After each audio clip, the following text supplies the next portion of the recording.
Hi there folks. So I've just pulled into one of my local shopping centres, and I happen to have parked right next to a Sportage and a Sorento. And I want to quickly just show you the size difference between these three, right? So I've parked up as close as I possibly can to the Sorento, and there's not much between them.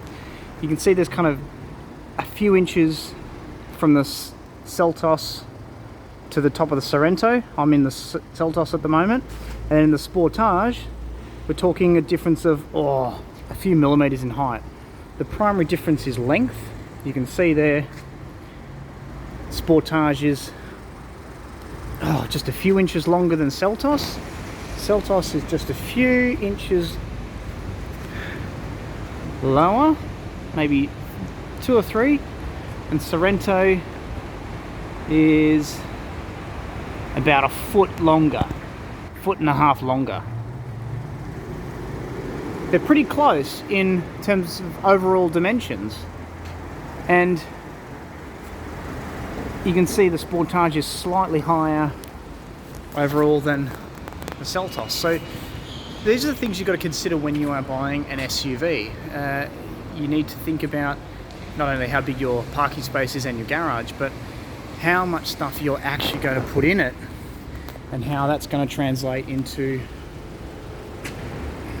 how you use the vehicle, because the more stuff you put in it, obviously the more weight you're going to carry, the harder it's going to be to pack things, when you do holidays and you've got kids on board. So if you need definite 5 seats, you probably want the Sorento, because you've got seat 6 and 7 spare if you need it.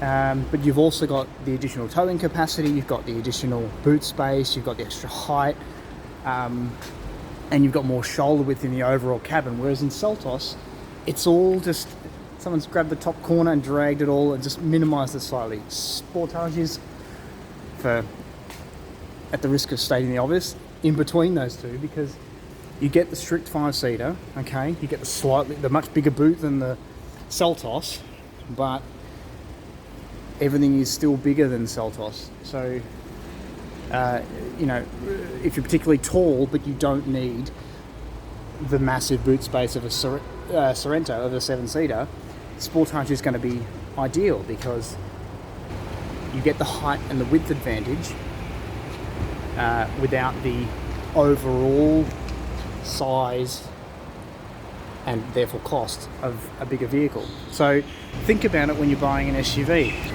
Consider what you're going to use the vehicle for day to day, and then buy accordingly. But in the meantime, Seltos for a 5-seater is pretty decent.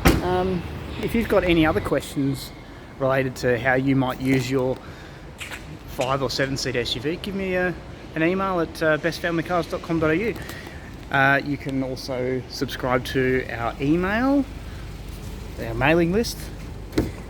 You can follow me and subscribe me and like and comment down below on the YouTube sections of balls. Okay, thanks. See you later. Bye.